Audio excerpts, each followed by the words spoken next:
우리 사회는 과거 검찰, 경찰, 안기부, 보안사 등 권력기관에 의한 민간인 사찰을 겪었던 역사적 경험으로 인해 사찰에 관한 다수의 법원 판결이 존재합니다. 대법원은 1996년 판결에서 사찰이 헌법상의 기본권을 침해하는 불법 행위라고 엄격히 규정하고 있습니다. 대법원은 법령에 규정된 직무 범위를 벗어나 민간인 대상으로 평소의 동향을 감시 파악할 목적으로 지속적으로 사생활에 관한 정보를 비밀리에 수집 관리하였다면 이는 헌법에 보장된 기본권을 침해한 것으로 불법 행위라고 판시하고 있습니다.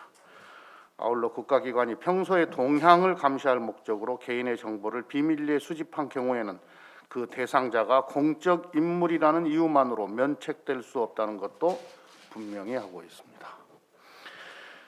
문재인 정부에서는 권력기관의 개인정보 수집을 엄격히 제한하는 개혁을 지속적으로 추진해 왔습니다. 과거 정부에서 자행해 오던 국정원의 정치인, 기업, 민간인을 대상으로 한 국내 정보 수집 업무 자체를 금지시킨 국정원법 개정안이 정보위를 통과했습니다. 이러한 문재인 정부의 개혁 취지에 발맞추어 검찰도 과거 정치인과 기업인을 대상으로 과도하게 정보 수집한다는 비판을 받았던 40명 규모의 범죄정보 정책관실을 수사정보만 수집하는 15명 규모의 수사정보 정책관실로 축소 개편한 바 있습니다. 과거 범죄정보정책관실은 국회, 정부 부처, 기업 등에 대한 광범위한 동향 정보를 수집해 검찰총장에게 직보하고 그 정보가 이른바 하명 수사로 이어져 검찰의 힘을 과도하게 키운다는 지적을 받았었습니다. 문무일 전 검찰총장은 무엇보다 검찰이 범죄 정보 이외의 동향 정보를 수집하는 것도 엄격하게 금지하도록 개혁을 했습니다. 그러나 윤석열 총장은 조국 사건, 울산 사건, 유재수 사건 등 자신이 직접 관여하거나 관심이 있는 특정 사건의 재판부 판사들에 대한 성향과 세평, 판결 내용, 시위 참가 전력, 우리법 연구회 가입 여부, 판사 블랙리스트인 무리야기 법관 해당 여부, 특정 대학교 출신 등을 정보 수집하여 다른 부서에 전달하도록 했습니다. 공소 유지를 위한 업무라고 변명하고 있지만 공소 유지를 위한 정보는 법정에서 유죄를 받아내기 위한 증거이지 판사의 성향이나 재판 스타일과는 무관합니다. 특히 시위 전력과 우리법 연구의 가입 여부는 보수 정권에서 오래전부터 판사 성향을 가르는 주홍글씨 정보로 작용했던 것도 주지의 사실입니다. 국가기관인 검찰의 사법부에 대한 사찰은 그 자체로 삼권 분립의 민주주의를 훼손하는 중대한 불법 행위입니다. 해서는 안 될 행위입니다. 국민의 기본권 침해를 방지하기 위해 정보기관의 민간인 대상 정보 수집을 금지하는 개혁이 추진되는 상황에서 검찰이 불법 사찰을 부활시킨 것은 용납할 수 없는 직권 남용이며 위법 행위입니다. 불법 사찰은 사소한 문제가 아닙니다. 이러한 문제를 방치하면 자기 확장의 욕구가 강한 권력기관의 속성상 검찰은 과거의 잘못된 모습으로 돌아갈 수 있기 때문입니다. 그럼에도 윤석열 총장 측이 정권 비리에 맞서 수사하는 총장에게 누명을 씌워 쫓아내는 것이라고 주장하는 것은 불법 행위를 덮기 위한 정치적 궤변에 불과합니다.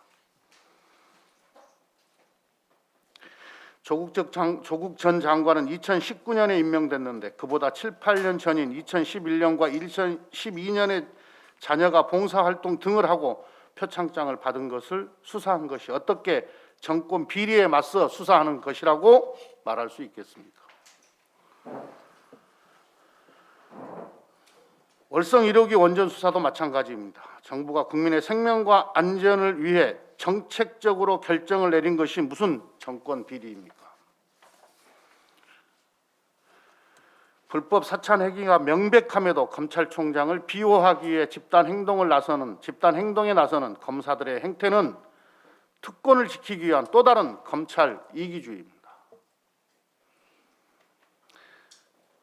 전임 문무일총장 때 사라진 불법 사찰 행위가 부활했는데도 이에 대해서는 아무런 반성도 또는 문제의식도 없이 침묵하면서 윤석열 총장 비호에만 나서는 검사들의 집단 행동에 국민은 매우 실망하고 있습니다. 검찰에 만연한 국민 기본권 무감각과 인권 불감증이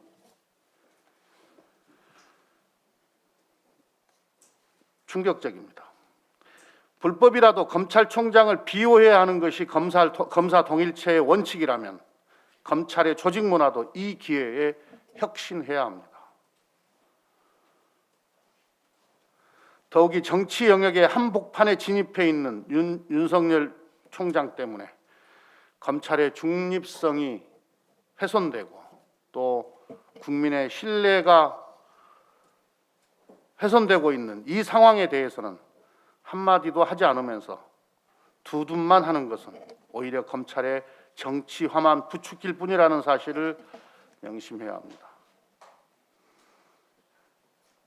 지금은 검찰 스스로 국민에 대한 봉사라는 마음보다는 조직의 이익이 우선인 것은 아닌지 되돌아보기 바랍니다.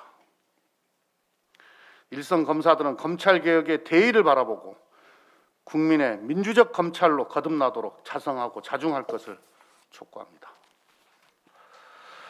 21대 첫 정기국회가 이제 일주일 정도 남았습니다. 민주당은 정기국회가 끝나는 순간까지 코로나 국난 극복과 미래 전환을 위한 입법과 예산 처리에 집중하겠습니다.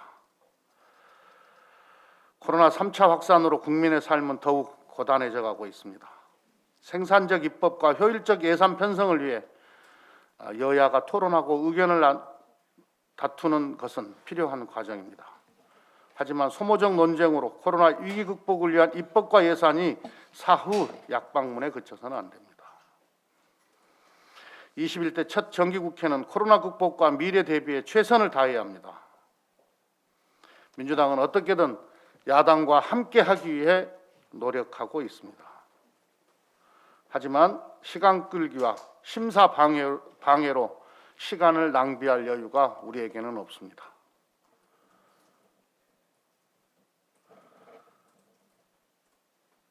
코로나 위기에 지치고 경기 침체에 고통받는 국민을 지키는 것이 먼저입니다. 아울러서 국정원법을 시작으로 공수처법, 경찰개혁법 등을 모두 처리해서 권력기관 개혁 입법도 완성하겠다는 말씀을 드립니다. 2021년도 예산안은 무슨 일이 있어도 내일까지 마무리 짓겠습니다. 지금 예결위 여야 간사를 중심으로 해서 마지막 협의를 진행하고 있습니다. 오늘 자정까지 예산 심사를 완료하겠습니다. 예산을 법정 시한 내에 처리해야만 정부가 연말까지 실행 계획을 짜고 새해부터 곧바로 집행할 수 있습니다. 지방정부도 중앙정부의 예산안이 통과되어야 그에 맞춰서 예산 편성을 마무리하고 집행을 준비할 수 있습니다. 국난 극복과 미래 전환을 위한 예산 처리에 야당도 함께해 줄 것이라 믿습니다. 어제 전두환 씨가 고 조비오 신부님에 대한 사자 명예훼손 혐의로 징역 8개월과 집행유예 2년을 선고받았습니다. 국민 눈높이에는 다소 미흡하지만 광주 학살을 자행하고도 진실을 부정하고 왜곡하려는 시도가 사법적 단죄를 받은 것은 의미가 있습니다. 특히 이번 판결은 5.18 당시에 군의 헬기 사격이 있었다는 사실을 최초로 인정해서 의미가 큽니다. 헬기 기총 사격이 인정됨으로써 민간인 학살을 자위권 차원의 발포라는 궤변으로 정당화할 수 없게 되었습니다. 이번 판결을 계기로 40년이 지난 지금까지 밝혀내지 못한 발포 명령자 규명, 안매장 의혹 등 그날의 진실을 규명하는 데 더욱 속도를 내어야 합니다. 5.18 피해자와 유가족께는 철저한 진상규명과 책임자 처벌만이 맺힌 한을 풀어드릴 수 있는 길입니다. 저희 민주당은 5.18의 철저한 진상규명을 위해 더욱 힘쓰겠습니다. 우리 당은 5.18 진상규명법과 5.18 역사 왜곡 처벌법을 당론으로 채택해 추진하고 있습니다. 이들 5.18 특별법이 이번 정기국회에서 반드시 통과될 수 있도록 처리에 박차를 가하겠습니다. 국민의힘도 김종인 비대위원장이 5.18 정신을 받들겠다고 약속했던 만큼 5.18 특별법 처리에 전향적으로 협조해 줄 것이라고 믿습니다. 이상입니다.